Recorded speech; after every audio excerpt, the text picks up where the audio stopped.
आज की इस वीडियो में मैं प्रोजेक्टाइल मोशन को स्टार्ट करने लगा हूं और ये प्रोजेक्टाइल मोशन अगले 2-3 वीडियो लेक्चर्स तक हमारे साथ चलेगी और ये 2 डायमेंशनल मोशन की पहली एग्जांपल है। इसके बाद हम एक और एग्जांपल भी करेंगे जो कि यूनिफॉर्म सर्कुलर मोशन है, लेकिन उससे पहले प्रोजेक्टाइल मोशन को स्टडी करना ज़रूरी है। और प्रोजेक्टाइल मोशन की डेफिनेशन ये होती है कि ये एक 2 डायमेंशनल मोशन है और इस मोशन में जो ऑब्जेक्ट होता है उसके ऊपर सिर्फ और सिर्फ एक ही फोर्स एक्ट करती है और वो फोर्स जो है वो ग्रेविटी की है। तो इसको आप डिफाइन कर सकते हैं, it's a 2 dimensional motion under constant acceleration due to gravity. इसमें हम अज्यूम ये करते हैं कि जो एयर फ्रिक्शन है वो नेग्लिजिबल है। तो हम जो प्रोजेक्टाइल मोशन को स्टडी करेंगे उसमें हम अजम्पशन ये लेंगे कि जो एयर फ्रिक्शन है वो नेग्लिजिबल है और हमारा गोल ये है कि हम प्रोजेक्टाइल की मोशन को स्टडी करेंगे। प्रोजेक्टाइल हर वो ऑब्जेक्ट होता है जिसको हम हवा में फेंकते हैं और फिर वो अपनी मोशन परफॉर्म करता है, बिल्कुल ऐसे जैसे एक फुटबॉल है।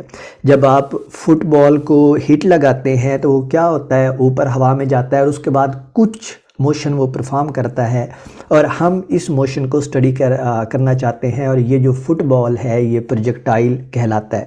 तो ये हमारा आज की वीडियो का गोल है। आज की वीडियो या फिर इससे आगे आने वाली जो 2-3 वीडियोस होंगी उसमें हम यही स्टडी करेंगे।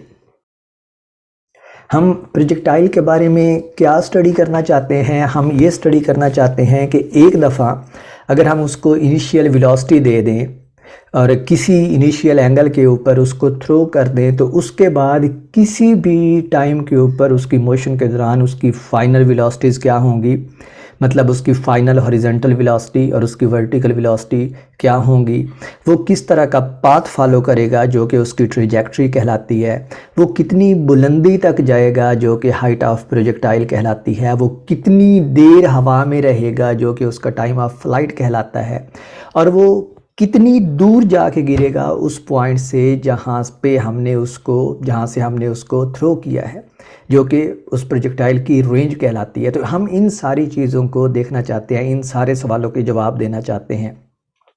तो हमारे पास जो डेटा है वो सिर्फ ये है कि हमारे पास इनिशियल वेलोसिटी और इनिशियल एंगल गिवन है। इन सवालों के जवाब हम देना चाहते हैं और हमारे पास जो डेटा गिवन है वो सिर्फ ये है कि हमारे पास प्रोजेक्टाइल की इनिशियल वेलोसिटी मौजूद है। तो अगर हम ये डायग्राम ड्रा करें इस तरह के, ये हमारा कोऑर्डिनेट सिस्टम है और इस कोऑर्डिनेट सिस्टम के ओरिजिन के ऊपर कोई फुटबॉल है, लेट्स से जो हमारा प्रोजेक्टाइल है वो फुटबॉल है और हम इस फुटबॉल को थ्रो करते हैं कुछ इनिशियल वेलोसिटी vi से इस डायरेक्शन में, कि ये जो इनिशियल वेलोसिटी vi है ये क्या करती है, ये इस हॉरिजॉन्टल एक्सिस के साथ कोई एंगल बनाती है जिसको मैं फाई आई का नाम दे लेता हूँ। तो ये डेटा हमारे पास गिवन है और इस डेटा को बुनियाद बना के हम कैलकुलेट क्या करना चाहते हैं, फाइनल वेलोसिटी, उसकी हाइट प्रोजेक्टाइल की, उसकी रेंज क्या है, उसका टाइम ऑफ फ्लाइट क्या है और वो किस तरह का पाथ फॉलो करेगा जो कि उसकी ट्रेजेक्ट्री है। ये सारी चीज़ें हम कैलकुलेट करना चाहते हैं। तो जब हमारे पास उसकी इनिशियल वेलोसिटी और इनिशियल एंगल गिवन है तो सबसे पहले चूंकि वेलोसिटी वेक्टर है तो हम इसको कंपोनेंट्स में रिजॉल्व कर सकते हैं और जो y कंपोनेंट होगा वो initial velocity times sine phi i होगा और जो उसका हॉरिजॉन्टल कंपोनेंट होगा वो vi टाइम्स कोसाइन फाई होगा। ये इनिशियल वेलोसिटी के x और y कंपोनेंट हैं और ये हमें पता है। तो हमारे पास जो vix है वो इक्वल है vi कोसाइन फाई आई और जो viy है वो बराबर है vi times sine phi i. तो ये इन्फॉर्मेशन हमारे पास मौजूद है और हम उसकी क्या कैलकुलेट करना चाहते हैं, सबसे पहले फाइनल वेलोसिटी, मतलब जब हम इसको इस पॉइंट से हिट करेंगे तो कुछ टाइम गुजरने के बाद जब ये ऊपर हवा में होगा तो इसकी वेलोसिटी किस तरह चेंज होगी, हम उसकी फाइनल वेलोसिटी देखना चाहते हैं। तो जो पहली चीज़ हम कैलकुलेट करना चाहते हैं वो है final velocity of projectile. Final velocity calculate करने के लिए हम जो न्यूटन्स की इक्वेशंस ऑफ मोशन हैं उनको यूज़ कर सकते हैं, और जो सबसे इजी इक्वेशन है फाइनल वेलोसिटी कैलकुलेट करने के लिए वो फर्स्ट इक्वेशन ऑफ मोशन है। तो अगर हम फर्स्ट इक्वेशन ऑफ मोशन को x और y कोऑर्डिनेट के लिए लिखें तो vf(x) हमारे पास बनेगा vix plus ax times t, and similarly vfy बनेगा viy plus ay times t। यहाँ पे ax और ay जो हैं ये एक्सेलरेशन के x और y कंपोनेंट्स हैं। अब हमारे पास vix और viy मौजूद हैं, ये ऊपर हमने कैलकुलेट किया है उनको, और लेकिन हमारे पास एक्सेलरेशन मौजूद नहीं है। एक्सेलरेशन को हमने कैलकुलेट करना है, और हम अब वो तरीका पढ़ चुके हैं, वो लॉज पढ़ चुके हैं जिनकी मदद से हम एक्सेलरेशन कैलकुलेट कर सकते हैं, और वो न्यूटन्स लॉज हैं, और ख़ासकर जो न्यूटन का सेकंड लॉ है। तो अगर हम इस प्रोजेक्टाइल की फ्री बॉडी डायग्राम ड्रा करें, यहाँ पे हम सबसे पहले XY कोऑर्डिनेट सिस्टम ड्रा करते हैं, और इस सिस्टम में अगर हम एक फ्री बॉडी डायग्राम ड्रा करें तो हमारा प्रोजेक्टाइल जो था वो ये है, जिसको हमने कहा है कि ये हमारा फुटबॉल है, और पॉजिटिव y एक्सिस ये अपवर्ड डायरेक्शन में है और positive x axis towards right है। इस प्रोजेक्टाइल के ऊपर जैसे हमने प्रोजेक्टाइल मोशन को डिफाइन किया है, सिर्फ एक फोर्स एक्ट करती है, और वो इस प्रोजेक्टाइल का वेट है जो डाउनवर्ड डायरेक्शन में एक्ट करता है। तो इसके ऊपर एक फोर्स एक्ट करती है सिर्फ डाउनवर्ड डायरेक्शन में, और वो इसका वेट है जो किसके इक्वल है mg के, और वो y एक्सिस के अलांग एक्ट करता है। x एक्सिस के अलांग कोई फोर्स एक्ट नहीं करती। तो जो न्यूटन्स सेकंड लॉ है वो हमें देगा न्यूटन्स सेकंड लॉ।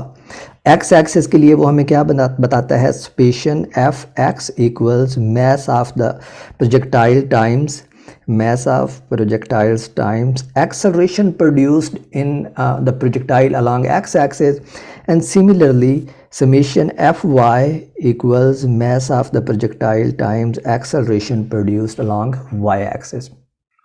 अब हम देख रहे हैं इस फ्री बॉडी डायग्राम से कि x एक्सिस के अलांग उसके ऊपर कोई फोर्स एक्ट नहीं कर रही। इसका मतलब है कि ये इस इक्वेशन में समेशन f जो है वो ज़ीरो होगा, और यहाँ से इमीडिएटली हमारे पास जो एक्सेलरेशन है ax वो ज़ीरो के इक्वल आएगा। तो जो एक्सेलरेशन अलोंग x एक्सिस है वो ज़ीरो है, जबकि जो फोर्स y एक्सिस के अलोंग एक्ट कर रही है वो -mg के बराबर है जो उसका वेट है। और ये माइनस साइन मैंने इसलिए लगाया है क्योंकि इस डायग्राम में जैसे हमने कोऑर्डिनेट सिस्टम डिफाइन किया है, पॉजिटिव y एक्सिस अपवर्ड है, उस लिहाज से जो वेट है वो डाउनवर्ड डायरेक्शन में एक्ट कर रहा है, और इसीलिए ये नेगेटिव साइन है। तो यहाँ से मैस जो है वो चूँकि सेम प्रोजेक्टाइल है तो वो कैंसिल हो जाती है। तो जो हमारे पास ay आता है वो किसके इक्वल आता है, -g के। तो हमने अब एक्सेलरेशन कैलकुलेट कर लिया है उस प्रोजेक्टाइल का जो उसके ऊपर फोर्सेस की वजह से एक्ट कर रहा है, और जो एक्सेलरेशन की वैल्यूज़ हमारे पास आई हैं वो ये बता रही हैं कि x एक्सिस के अलांग उस सब्जेक्ट के ऊपर कोई फोर्स नहीं है, लिहाजा कोई एक्सेलरेशन नहीं है, जबकि y एक्सिस के अलांग उसके ऊपर चूँकि वेट की फोर्स एक्ट कर रही है तो इसलिए एक्सेलरेशन जो है वो -g के बराबर है। अब इस एक्सेलरेशन को हम इन दो इक्वेशंस में यूज़ करके फाइनल वेलोसिटी कैलकुलेट कर सकते हैं प्रोजेक्टाइल की किसी भी टाइम के ऊपर। एक दफ़ा जब आपने उसको इनिशियल पॉइंट से ओरिजिन से हिट कर दिया तो उसके बाद किसी भी पॉइंट के ऊपर उसकी फाइनल वेलोसिटी क्या होगी वो आप इस एक्सेलरेशन की वैल्यू यूज़ करके कैलकुलेट कर सकते हैं। और अब मैं वही करने वाला हूँ। मैं ax और ay की वैल्यूज़ इन इक्वेशन में पुट करने लगा हूँ। तो हमारे पास जो vfx है वो आएगा इक्वल्स vix प्लस ax की वैल्यू 0 है तो ये बन जाएगा 0 टाइम्स t 0। तो यहाँ पे हमारे पास जो vfx है वो किसके इक्वल आता है, vix के। और ये बहुत स्ट्रॉन्ग रिज़ल्ट है।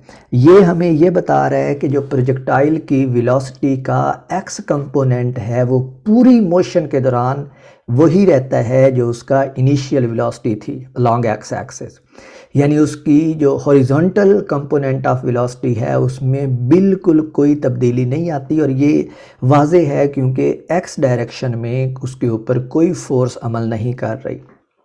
सिमिलरली जब हम वी एफ वाई कैलकुलेट करेंगे तो वी एफ वाई बनेगा v i y plus a y times t था, और ए वाई को हमने माइनस जी कैलकुलेट किया है तो ये बन जाएगा माइनस जी टाइम्स टी। तो जो उसकी वेलोसिटी का वर्टिकल कंपोनेंट है यानी वी एफ वाई है वो इक्वल आया है v i y minus g t के, और ये हमें कुछ इंफॉर्मेशन दे रहा है कि उसकी ऑब्जेक्ट की जो वर्टिकल वेलोसिटी है वो किस तरह चेंज होगी टाइम के साथ। इस इक्वेशन में जो हमने वर्टिकल वेलोसिटी का फार्मूला निकाला है इसमें जो g है वो पॉजिटिव है क्योंकि इसकी वैल्यू जो है वो 9.8 होती है, तो ये 0 से ज़्यादा है, तो g जो है ये होता है 9.8 मीटर्स पर सेकेंड। और जो टाइम है वो हम हमेशा ही पॉजिटिव लेते हैं यानी 0 से आगे काउंट करते हैं, तो इसका मतलब है कि ये जो सेकंड क्वांटिटी है ये पॉजिटिव है, और वी आई वाई और इस सेकंड क्वांटिटी में जो जी टी के इक्वल है इनके दरमियान में नेगेटिव साइन है। और सेकंड जो टर्म है ये जी टी वाली, इसको अगर आप गौर से देखें तो इसमें जो टाइम है वो इंक्रीज करता है 1 2 3 4 सेकंड्स में। जब आप प्रोजेक्टाइल को थ्रो करते हैं तो उसके बाद ये टाइम इंक्रीज करता है, जिसका मतलब है कि ये जो सेकंड टर्म है इसकी वैल्यू टाइम के साथ बढ़ती जाएगी, जबकि ये जो इनिशियल वेलोसिटी है, वेलोसिटी का वर्टिकल कंपोनेंट है, ये कांस्टेंट है। इसकी एक वैल्यू होगी जो इनिशियली हम प्रोजेक्टाइल को देंगे और उसके बाद ये कांस्टेंट हो जाएगा। इसका मतलब है कि जो प्रोजेक्टाइल है उसकी मोशन वर्टिकल डायरेक्शन में कुछ इस तरह होगी कि हमारे पास 3 तरह की सिचुएशंस बनेंगी, और वो 3 तरह की सिचुएशंस क्या होंगी। जो पहली सिचुएशन होगी उस केस में जो वी आई वाई है वो जी टी से बड़ा होगा, ठीक है। तो इस केस में जो वी एफ वाई आएगा वो क्या होगा, हमारे पास 0 से बड़ा होगा, जिसका मतलब है कि वो पॉजिटिव होगा।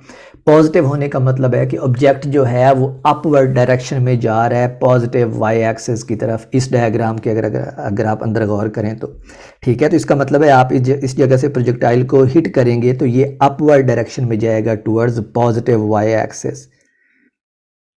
जो दूसरी कंडीशन है हमारे पास वो ये है कि चूंकि अब ये जी टी जो है ये टाइम के साथ बढ़ रहा है, तो हमारे पास एक ऐसी सूरत हाल आएगी जब वी आई वाई जो है ये बराबर हो जाएगा जी टी के, और ऐसी सूरत में हमारे पास जो वी एफ वाई है वो किसके इक्वल आएगा, 0 के। वी एफ वाई 0 के इक्वल आने का मतलब है कि ऑब्जेक्ट जो है वो रुक गया है, ठीक है। तो इसका मतलब है कि इनिशियली जब प्रोजेक्टाइल को हमने हिट किया या उसको ऊपर फेंका तो वो अपवर्ड डायरेक्शन में मूव कर रहा है। ये दूसरी कंडीशन हमें ये बता रही है कि एक पॉइंट आएगा जब उसकी फाइनल वर्टिकल वेलोसिटी 0 हो जाएगी, जिसका मतलब है कि वो रुक जाएगा।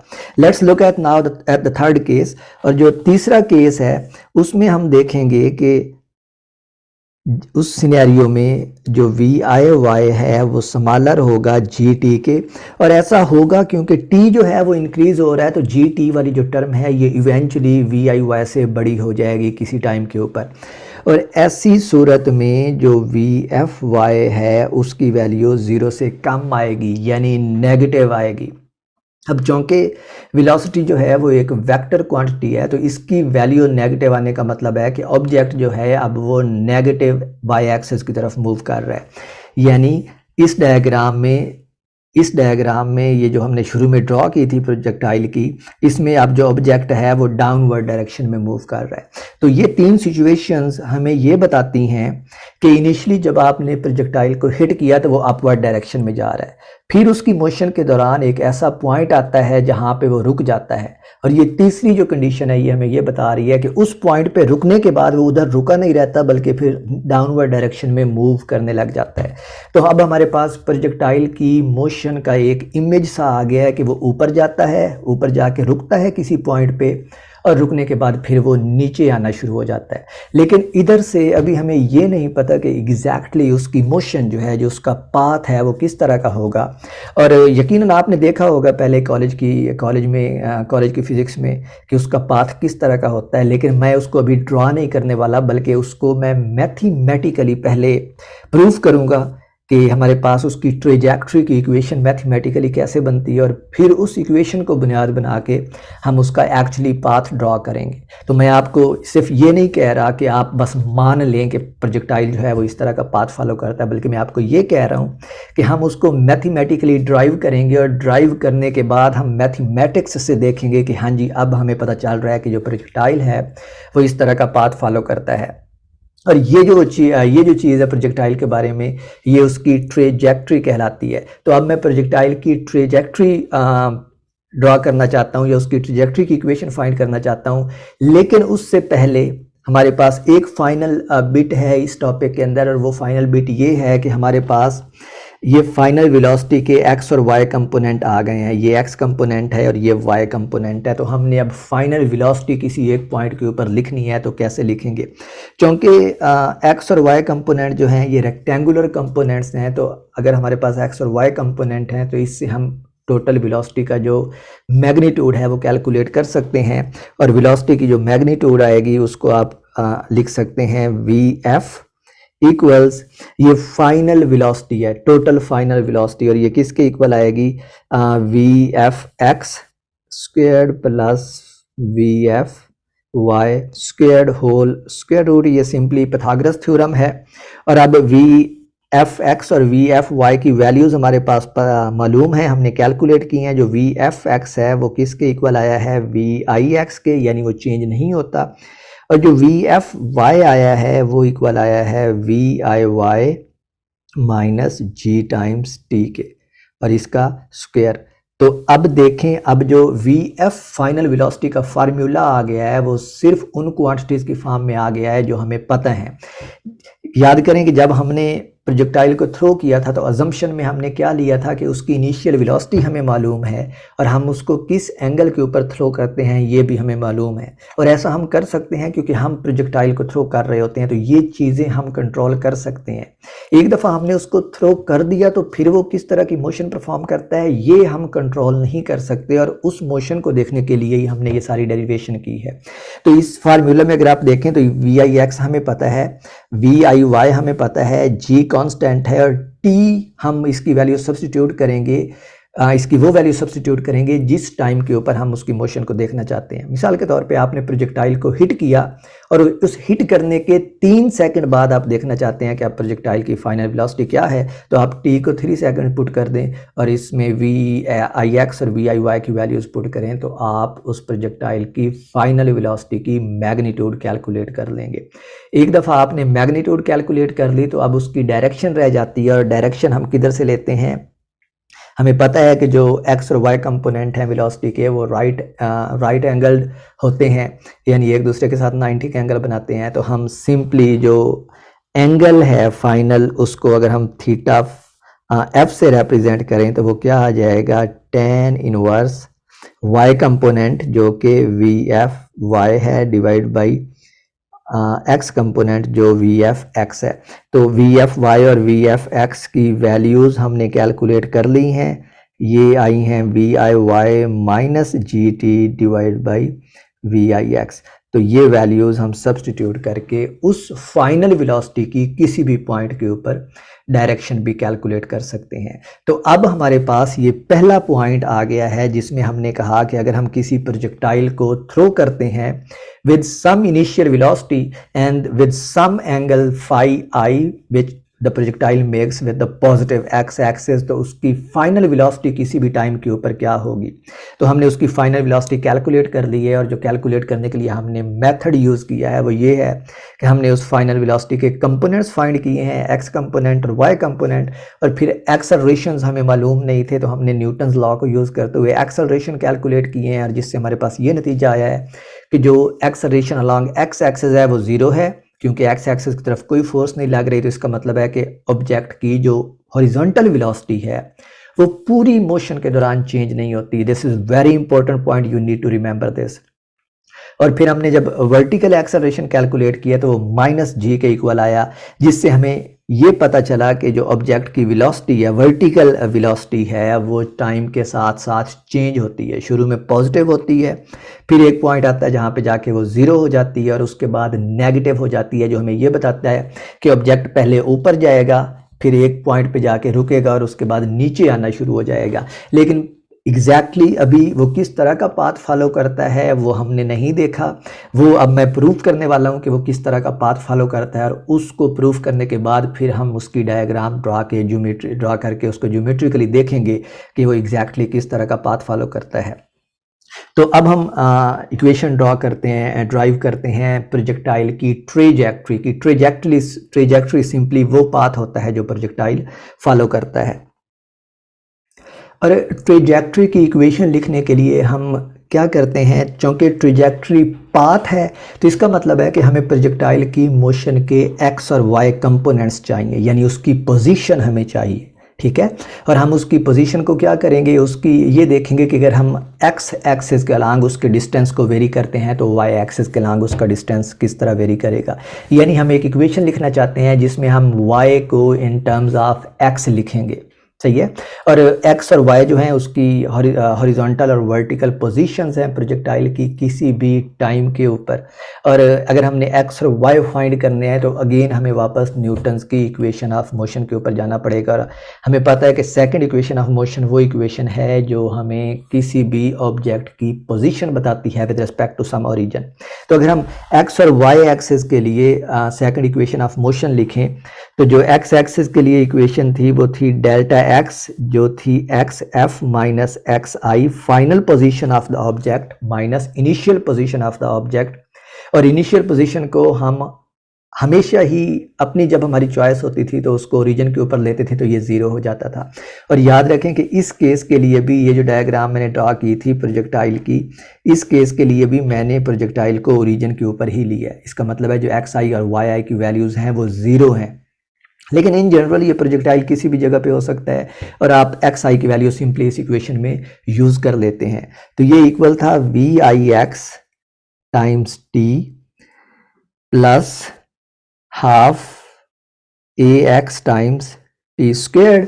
और सिमिलरली जो वाई एक्सिस की पोजीशन थी वो थी y f minus y i equals v i y times t plus half a y times t square. यहाँ पे ए एक्स और ए वाई जो हैं वो उसके एक्सेलरेशन के एक्स और वाई कंपोनेंट हैं, और ये हम कैलकुलेट कर चुके हैं।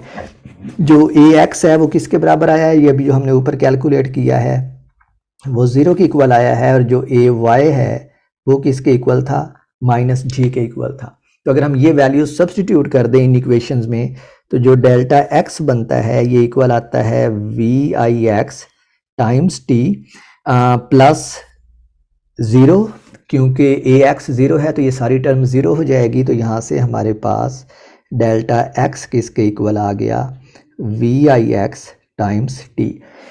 ये हमारे पास पहली इक्वेशन ऑफ पहली इक्वेशन आ गई पोजीशन के लिए। और सिमिलरली जब हम डेल्टा वाई की इक्वेशन कैलकुलेट करेंगे तो वो बनेगी v i y times t minus 1/2 g t square, क्योंकि ए जो है वो ए वाई जो है वो माइनस जी के इक्वल है। तो ये हमारे पास दूसरी इक्वेशन आ गई जो उस ऑब्जेक्ट की पोजीशन बताती है अलोंग वाई एक्सिस। तो ट्रेजेक्ट्री की इक्वेशन फाइंड करने के लिए सिंपली हम क्या करते हैं, इन दोनों इक्वेशंस में से टाइम को एलिमिनेट करते हैं। मतलब ये कहने का कि इस इक्वेशन में से आप टाइम की वैल्यू निकाल के इस इक्वेशन में सब्सटीट्यूट कर दें। तो अगर मैं इस इक्वेशन से पहली इक्वेशन से टाइम की वैल्यू निकालता हूँ तो ये इक्वल आती है delta x divide by v i x. तो इसको मैं इस डेल्टा वाई वाली इक्वेशन में पुट करता हूँ तो जो डेल्टा वाई वाली इक्वेशन है वो मुझे रिजल्ट देगी delta y equals v i y times t minus 1/2 g, और टी की जगह पे हमने पुट करना है delta x divide by v i x whole square. ठीक है, तो ये हमारे पास अब देखें इसमें से टाइम एलिमिनेट हो गया है और जो y है वो इन टर्म्स ऑफ x हमारे पास आ गया है। इस जगह पे भी हमने टाइम की वैल्यू सब्स्टिट्यूट करनी है, तो लेट्स डू इट। तो ये बन जाएगा delta y equals v i y, और t की जगह पे हम सब्स्टिट्यूट कर दें delta x divide by v i x minus 1 divide by 2 g and delta x divide by v i x whole square. तो ये हमारे पास अब इक्वेशन आ गई है। इसको थोड़ा सा और सिंप्लीफाई कर लेते हैं। वी आई एक्स और वी आई वाई की वैल्यूज़ हमें पता है। वी आई वाई जो है वो वी आई साइन थीटा के बराबर है, और जो वी आई एक्स है वो v i times cosine theta के बराबर है। तो ये इक्वेशन बन जाएगी delta y equals v i sine theta, और थीटा हमने उसको मैंने फाई आई का नाम दिया था, multiplied by delta x divide by v i cosine phi i, वो इनिशियल एंगल जो प्रोजेक्टाइल बनाता है with positive x axis, minus g divided by 2 times delta x squared divided by v i squared cosine squared phi i. और इसको अगर हम देखें तो यहाँ से हमारे पास ये जो वी आई है ये कैंसल आउट हो जाता है, और sine phi i divided by cosine phi i tan phi i के इक्वल होता है। तो ये इक्वेशन बन जाएगी हमारे पास delta y equals tan phi i times delta x minus g divided by 2 delta x squared divided by v i squared cosine squared phi i. तो ये हमारे पास फॉर्म बनती है, और ये फॉर्म जो है ये इक्वेशन है ट्रेजेक्ट्री की, प्रोजेक्टाइल की। ठीक है, this is the most general equation of trajectory of projectile. Delta y जो है वो y f minus y i के इक्वल है, और जो डेल्टा एक्स है वो x f minus x i के इक्वल है।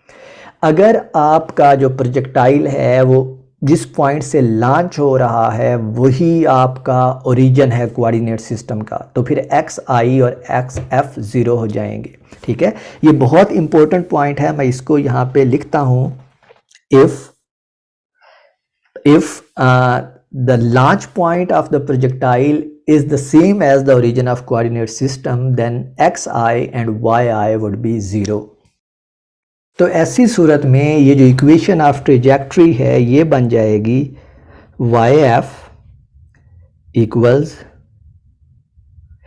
tan of phi i xf minus g divide by 2vi squared cosine squared phi i x f squared.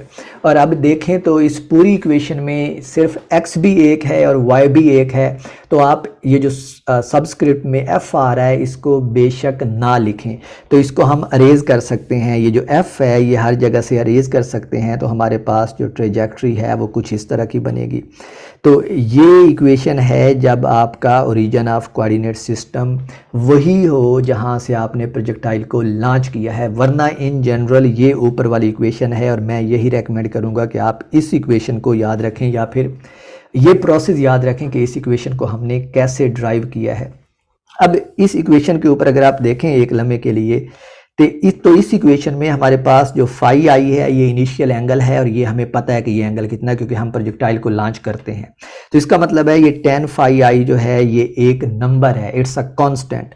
तो मैं इस इक्वेशन को यूं भी लिख सकता हूं y equals a times x, क्योंकि a जो है ये सम कांस्टेंट है जो हमें कोई न्यूमेरिकल वैल्यू देगा, माइनस दूसरी टर्म में देखें तो g भी कांस्टेंट है, इसकी वैल्यू फिक्स होती है, हमें पता है 9.8 है।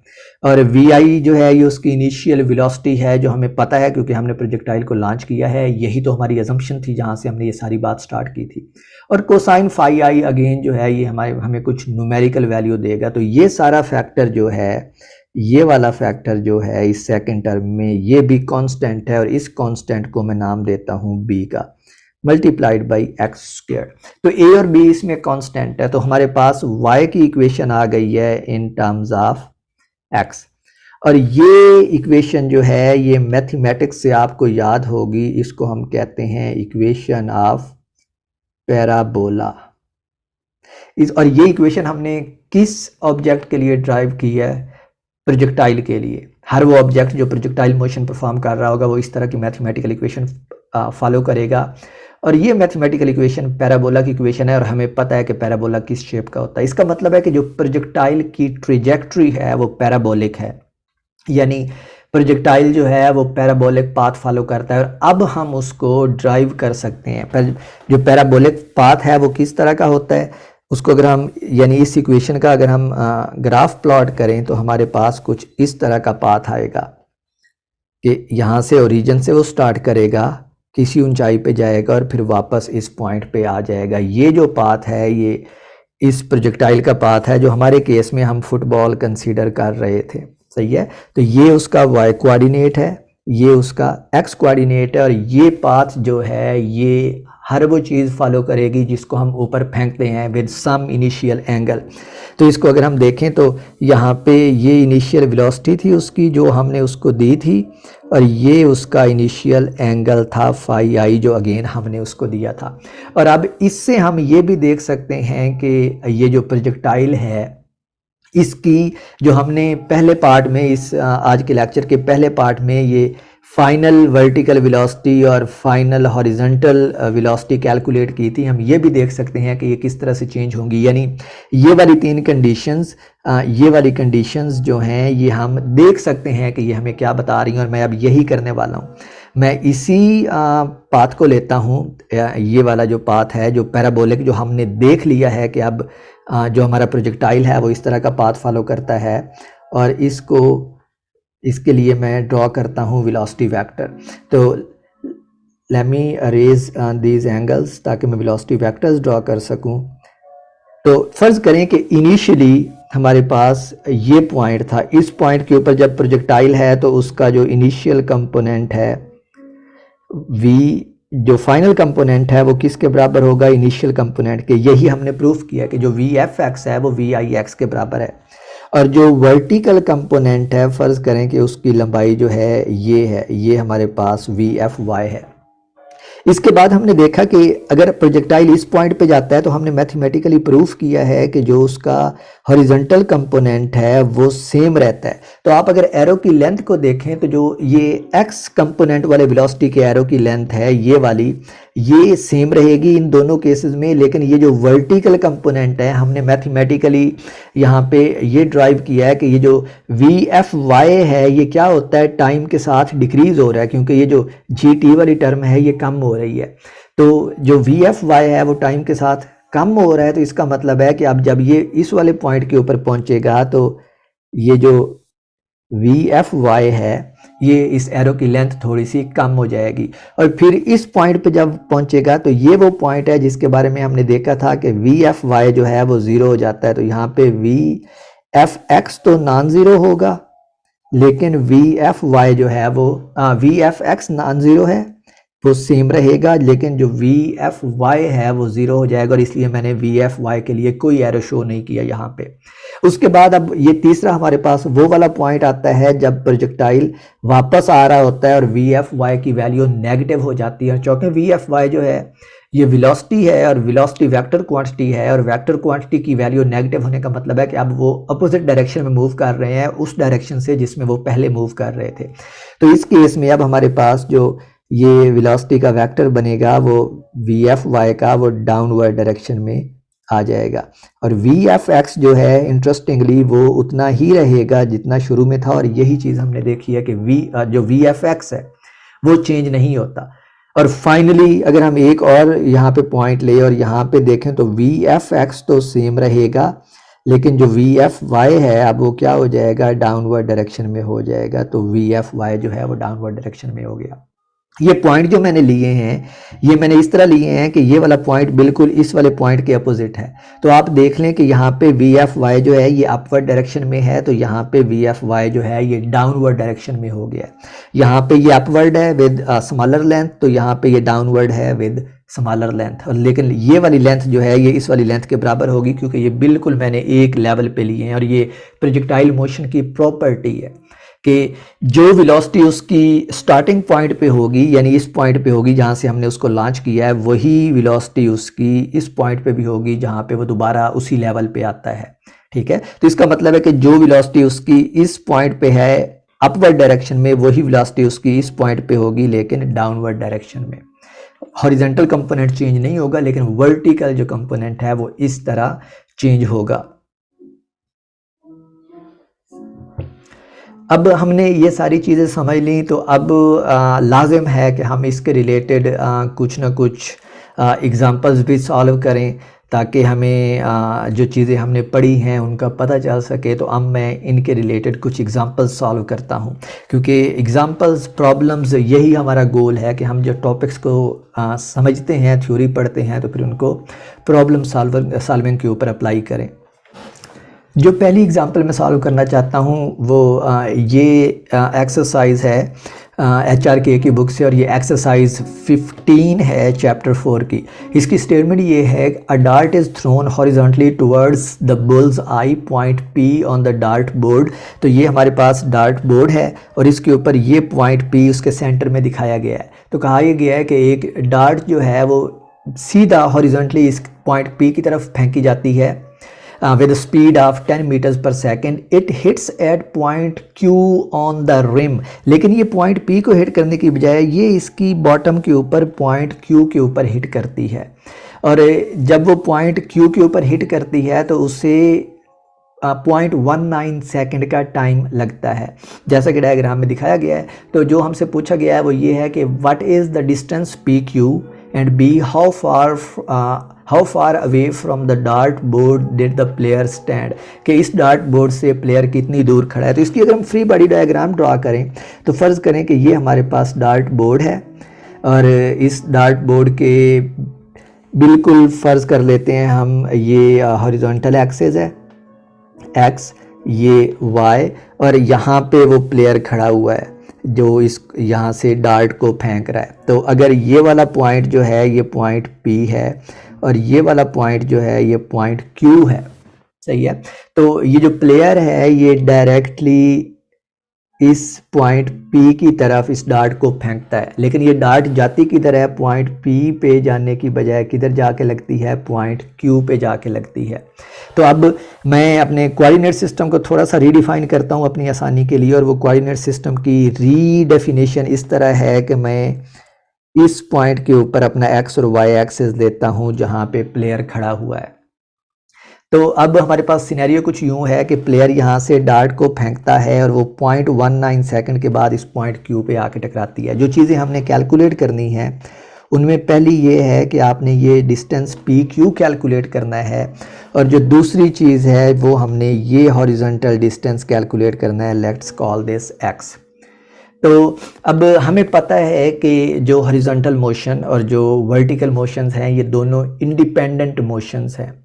दूसरे अल्फाज में इसका मतलब ये है कि जब ये शख्स डार्ट को फेंकता है पॉइंट P की तरफ, तो जितनी देर में उसने पॉइंट P तक पहुंचना था, क्योंकि उसके ऊपर ग्रेविटेशनल फोर्स लग रही है, उसके वेट की फोर्स एक्ट कर रही है, तो उतनी ही देर में अब वो किधर पहुंच गया है, पॉइंट Q पे पहुंच गया है। दूसरे अल्फाज में वो कुछ इनिशियल वेलोसिटी VI से इसको फेंकता है पॉइंट P की तरफ और उसकी वर्टिकल वेलोसिटी जो है वो 0 होती है। तो जो VIX है ये है 10 मीटर्स पर सेकंड जो हमें दी हुई है, लेकिन जो VIY है वो है 0, क्योंकि वो इनिशियली उसको हॉरिजॉन्टल डायरेक्शन में फेंकता है, और वो पॉइंट Q के ऊपर टकराता है 0.19 सेकंड के बाद। तो टाइम जो है वो 0.19 सेकंड है। तो हम ये देख सकते हैं कि इस टाइम में वो कितना फासला गिरेगा, क्योंकि उसके ऊपर constant acceleration due to gravity act कर रहा है। यानी हम जो दूसरी इक्वेशन ऑफ मोशन है वो यूज़ कर सकते हैं। तो दूसरी इक्वेशन ऑफ मोशन जो है वो क्या होती है, वर्टिकल एक्सिस के लिए delta y equals y minus y f minus y i equals VIY times T minus half GT। T square. ये सेकंड इक्वेशन ऑफ मोशन है। जो वी आई है वो ज़ीरो है, क्योंकि आपने देखा कि मैंने जो अपना कोऑर्डिनेट सिस्टम है वो इस पॉइंट के ऊपर चूज़ किया है जहाँ से वो डार्ट को फेंकता है। ठीक है, तो वी आई वाई ज़ीरो है, वी वाई आई भी ज़ीरो है और वी आई वाई भी ज़ीरो है, क्योंकि इनिशियल हॉरिजॉन्टल वेलोसिटी उसकी ज़ीरो है। तो हमारे पास जो वाई एफ है वो इक्वल आ जाएगा minus half G T square के, और जी की वैल्यू 9.8 है, टी हमें दिया हुआ है। तो जब हम इसको कैलकुलेट करते हैं तो हमारे पास जो वाई एफ है जो कि पी क्यू के इक्वल है वो बराबर आता है माइनस 0.18 मीटर। तो जो डार्ट है या ये जो पॉइंट क्यू है ये पॉइंट पी से 0.18 मीटर नीचे है, और ये जो नेगेटिव साइन है ये हमें सिर्फ ये बता रहा है कि क्योंकि हमारा पॉजिटिव वाई एक्सिस अपवर्ड था, तो जो जहाँ पे डार्ट जाके टकराई है या जो पॉइंट क्यू है वो हमारे ओरिजिन का जो हॉरिजॉन्टल लेवल है उससे 0.18 मीटर नीचे मौजूद है। तो हमने वर्टिकल डिस्टेंस कैलकुलेट कर लिया। अब हमने ये देखना है कि ये जो हॉरिजॉन्टल डिस्टेंस है यानी वो शख्स कितने फासले पे खड़ा है उस बोर्ड से। तो अगर हम उसको देखें तो उसके लिए हमें सिंपली क्या करना पड़ेगा, delta x equals v i x times T.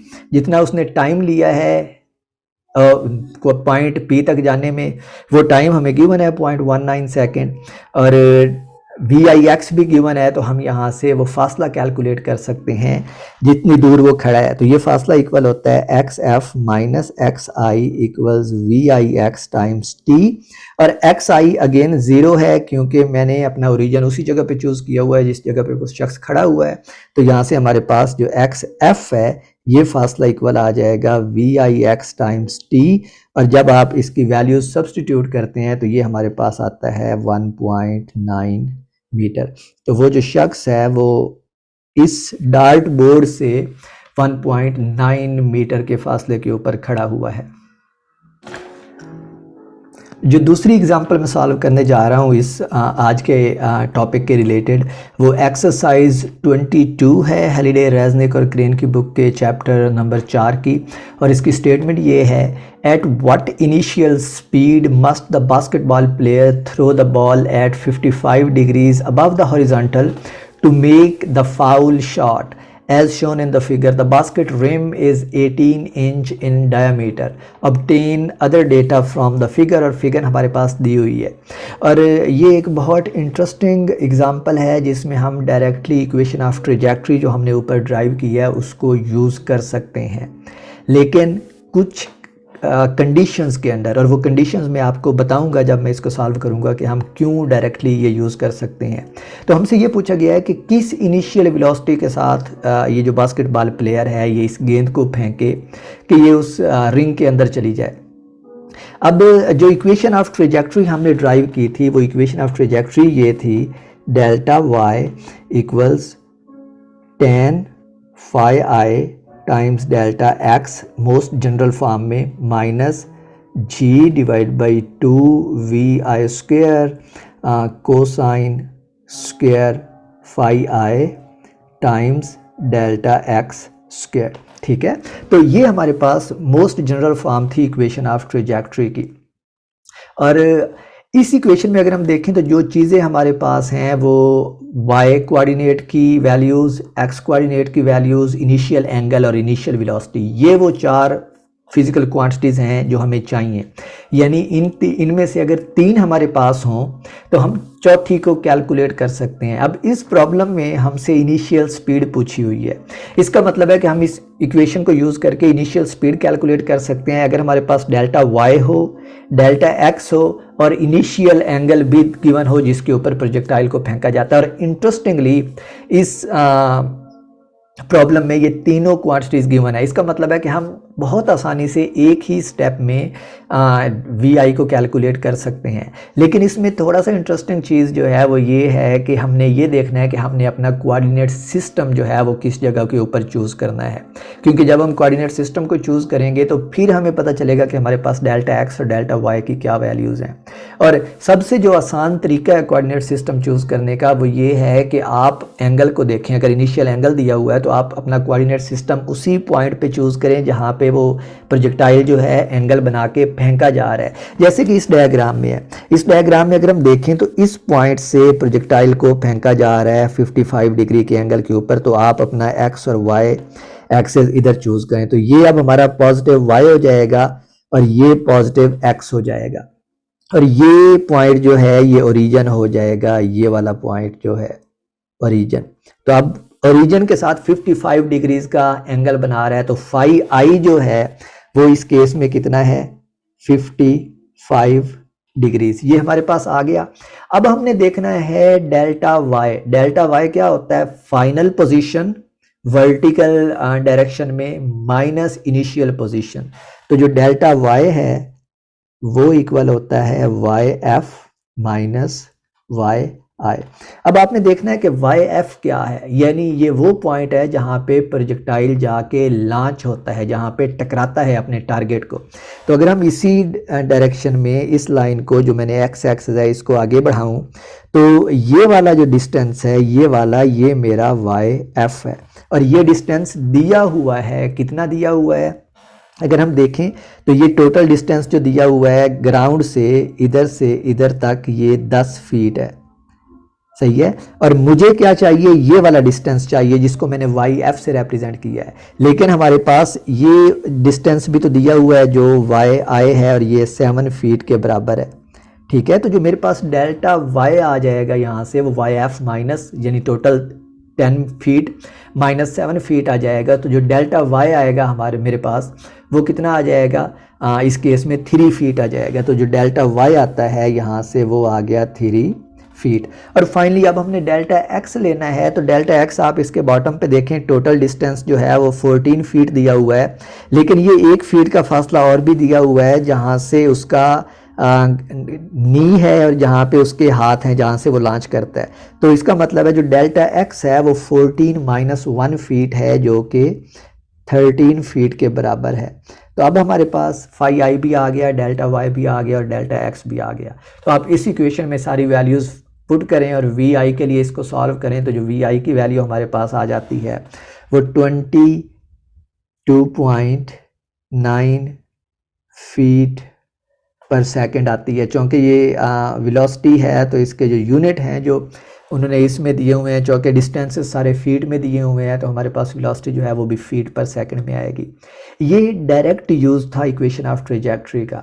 लेकिन अगर उन्होंने ये पूछ लिया कि कितना टाइम लगता है उसको लॉन्च से अपने उस पॉइंट तक जाने में जहाँ पे जाके वो अपने टारगेट को हिट करता है, तो फिर आप इस इक्वेशन को यूज़ नहीं कर सकते। फिर आपको वापस उन इक्वेशंस के ऊपर जाना पड़ेगा जो न्यूटन की सेकंड इक्वेशन है मोशन की, और जिनको यूज़ करके मैंने ये ट्रेजेक्ट्री की इक्वेशन ड्राइव की थी। सो ट्रेजेक्ट्री की इक्वेशन के ऊपर लिमिटेशन ये है कि इसमें 4 क्वांटिटीज़ हैं, delta y, delta x, phi i और इनिशियल वेलोसिटी। तो अगर इनमें से 3 गिवन हो तो हम चौथी कैलकुलेट कर सकते हैं, लेकिन ये टाइम के बारे में कोई इन्फॉर्मेशन नहीं देती। अगर आपसे टाइम पूछा हो तो फिर आपको वापस सेकंड इक्वेशन ऑफ मोशन के ऊपर जाना पड़ेगा और बाकायदा टाइम के लिए वैल्यूज़ निकालनी पड़ेंगी वहाँ से, बिल्कुल ऐसे जैसे मैंने ये इक्वेशन ऑफ ट्रेजेक्ट्री को डिराइव किया था।